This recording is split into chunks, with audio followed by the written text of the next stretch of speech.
ന്യൂസിലേക്ക് സ്വാഗതം. വാർത്തകൾ വായിക്കുന്നത് ടിൻഡു കുട്ടപ്പൻ. ഇന്നത്തെ പ്രധാന വാർത്തകൾ.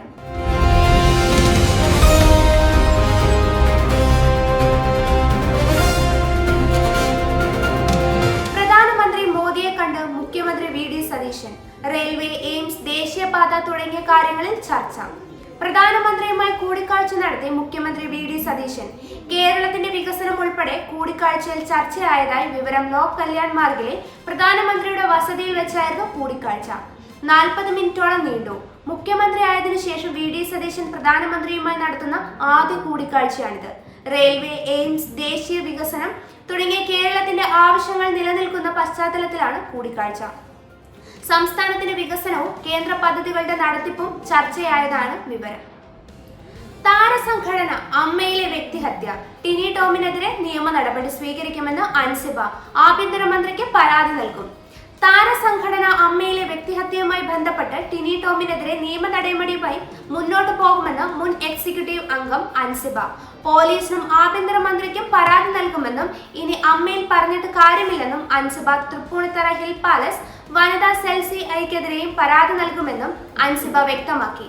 എക്സിക്യൂട്ടീവ് കമ്മിറ്റിയിൽ നിന്നും രാജിവെച്ചതിന് പിന്നാലെ നടൻ ടിനി ടോമിനെതിരെ അൻസിബ രംഗത്ത് വന്നിരുന്നു. ടിനി ടോം തന്നെ ജിഹാദി എന്ന് വിളിച്ചെന്നും തനിക്ക് എല്ലാവരുമായും അവിഹിതമാണെന്ന് പ്രചരിപ്പിച്ചു എന്നുമായിരുന്നു അൻസിബയുടെ വെളിപ്പെടുത്തൽ. എന്നാൽ അൻസിബ തനിക്ക് സഹോദരിയെ പോലെയാണെന്നും ടിനി ടോം പ്രതികരിച്ചിരുന്നു. അമ്മയിൽ സജീവമായി പ്രവർത്തിക്കുന്നയാൾ എന്ന നിലയിൽ തന്റെ വളർച്ച പലരിലും ഭയക്കുന്നുവെന്നും തന്റെ പേരിൽ ഇതുവരെയും ആരോപണങ്ങൾ ഒന്നും വന്നിട്ടില്ലെന്നും പറഞ്ഞ ടിനി ടോം അൻസിബയുടെ രാജ്യത്തിരക്കുകൾ കാരണമാണ് എന്നാണ് അറിയിച്ചതെന്നും കൂട്ടിച്ചേർത്തു. വീണ്ടും കാട്ടാന ആക്രമണം. മേപ്പാടിയിൽ സ്കൂട്ടറിൽ പോയവരെ കാട്ടാന ആക്രമിച്ചു. സ്ത്രീ കൊല്ലപ്പെട്ടു. സംസ്ഥാനത്ത് വീണ്ടും കാട്ടാന ആക്രമണം. വയനാട് മേപ്പാടിയിൽ കാട്ടാന ആക്രമണത്തിൽ സ്ത്രീ കൊല്ലപ്പെട്ടു. പുത്തുമല സ്വദേശി ജെസ്സിയാണ് മരിച്ചത്. ഭർത്താവുമായി സ്കൂട്ടറിൽ പോകുമ്പോഴാണ് കാട്ടാന ആക്രമിച്ചത്. മേപ്പാടി കള്ളാടിയിൽ വെച്ചാണ് കാട്ടാന ആക്രമണം ഉണ്ടായത്. ഇവരുടെ ഭർത്താവ് ഷാജിക്കും പരിക്കേറ്റു. സംഭവത്തെ തുടർന്ന് വനം വകുപ്പ് ഉദ്യോഗസ്ഥരും പോലീസും സ്ഥലത്തെത്തി തുടർ നടപടികൾ സ്വീകരിച്ചു. രാവിലെ 6:30യോടെയാണ് ജെസ്സിയും ഭർത്താവും ഷാജിയും സ്കൂട്ടറിൽ വരുമ്പോഴാണ് കാട്ടാനയുടെ ആക്രമണം ഉണ്ടായത്. പുത്തുമല കള്ളാടി റോഡിലെ വളവിൽ വെച്ചായിരുന്നു ആക്രമണം. രാത്രിയിൽ ജനവാസ മേഖലയിൽ ഇറങ്ങിയ 2 കാട്ടാനകൾ നേരം പുലർന്നിട്ടും പ്രദേശത്ത് തുടർന്നിരുന്നു. ഈ ആനകളിൽ ഒന്നാണ് ജെസ്സിയെയും ഷാജിയെയും ആക്രമിച്ചത്. ജെസ്സി സംഭവ സ്ഥലത്ത് വെച്ച് തന്നെ മരിച്ചു. ഷാജിയെ പരിക്കുകളോടെ ആശുപത്രിയിൽ പ്രവേശിപ്പിച്ചിരിക്കുകയാണ്. ദളിത് പെൺകുട്ടിയെ പീഡിപ്പിച്ച കേസ്. കോൺഗ്രസ് കൗൺസിലർ പ്രശോഭിന് മുൻകൂർ ജാമ്യമില്ല. ഹർജി തള്ളി ഹൈക്കോടതി. ദളിത് പെൺകുട്ടിയെ പീഡിപ്പിച്ച കേസിൽ പാലക്കാട്ടെ കോൺഗ്രസ് കൗൺസിലർ പ്രശോഭിന് മുൻകൂർ ജാമ്യമില്ല.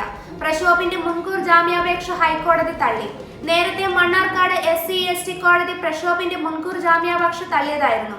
ജോലി വാഗ്ദാനം ചെയ്ത് ദളിത് യുവതിയെ ലൈംഗികമായി പീഡിപ്പിച്ചു എന്നാണ് പാലക്കാട് നഗരസഭയിലെ കോൺഗ്രസ് കൗൺസിലർ പ്രശോഭ് V. വത്സനെതിരെ കേസ്.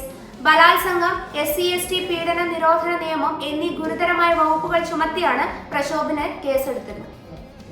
ട്രെയിൻ എത്തിയിട്ടും ഗേറ്റ് തുറന്നു കിടന്ന സംഭവം. ഗേറ്റ് കീപ്പർ മൊബൈൽ ഫോൺ നോക്കുകയെന്നായിരുന്നു യാത്രക്കാർ. ട്രെയിൻ കടന്നു പോകവേ റെയിൽവേ ഗേറ്റ് അടയ്ക്കാതിരുന്ന സംഭവത്തിൽ ഒഴിവായത് വലിയ ദുരന്തം.